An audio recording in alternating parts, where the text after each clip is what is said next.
Dr. Fawad, may I ask you a question, sir? Yes. How do you see this current development, the rapprochement between Saudi Arabia and Iran, the China that brokered it, and how do you see that would Iran be able to pursue its foreign policy objectives in the region and beyond? Bismillah ar-Rahman ar-Rahim. You know, Iran never considered Saudi Arabia an enemy.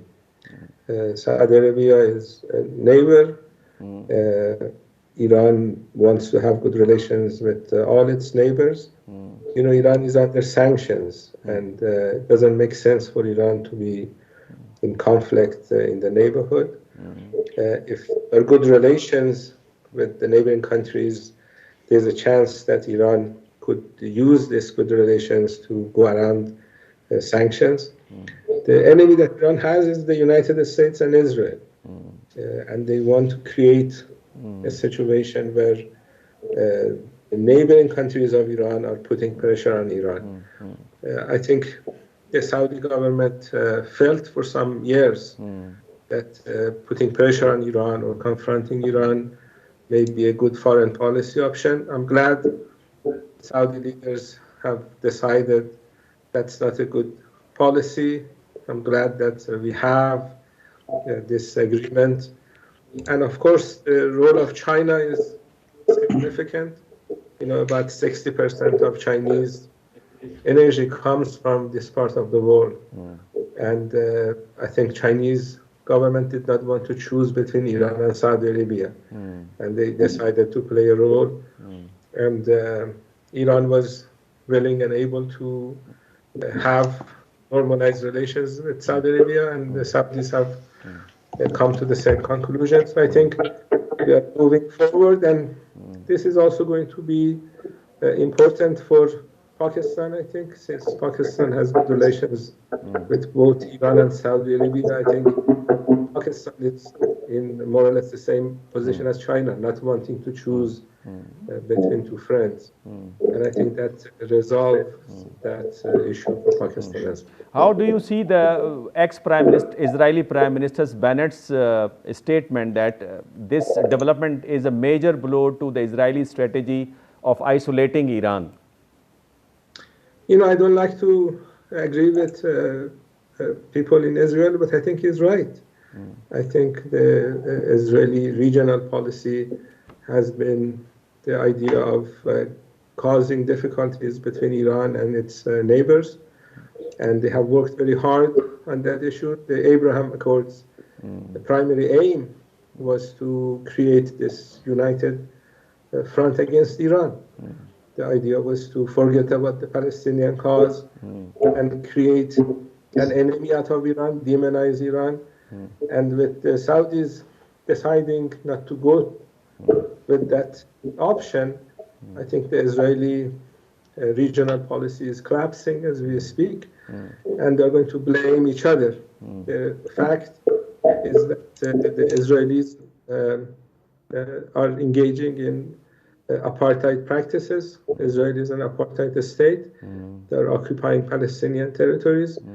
And with the situation in Israel, I don't think they're going to be able to continue with this type of practices. Having an apartheid state is something that the South Africans experienced, and that finished some years ago. I think Israel is going to face the same situation sooner or later. So I think this was a shock to the Israelis and a benefit for the Muslim world. You know, you don't want to have Muslim countries fighting each other. Dr. Chima. Well, how do you see, what is the reaction Dr. of Chima, if the you want public to in ask any Iran question. And the religious establishment in Iran, particularly on this rapprochement? You know, I haven't seen anybody objecting to what happened. I think everybody is happy in Iran. You know, Saudis have engaged in anti-Iran practices for the last 40 years. But the idea that maybe they're ready to change that policy is good news in Iran. You know, Saudis have access to a lot of petrodollars, and no one in Iran wants to be fighting those petrodollars. So, and then, you know, the Saudis are not representing Sunni Islam, are not representing religious practice. And Mohammed bin Salman is trying its best to move away from religious rhetoric. And the religious establishment in Iran are, you know, known for the idea of wahdat. We say in Farsi, I think the same word is true in Urdu, the unity among Muslims. And if we are taking steps towards that unity, I think that's good news for everybody.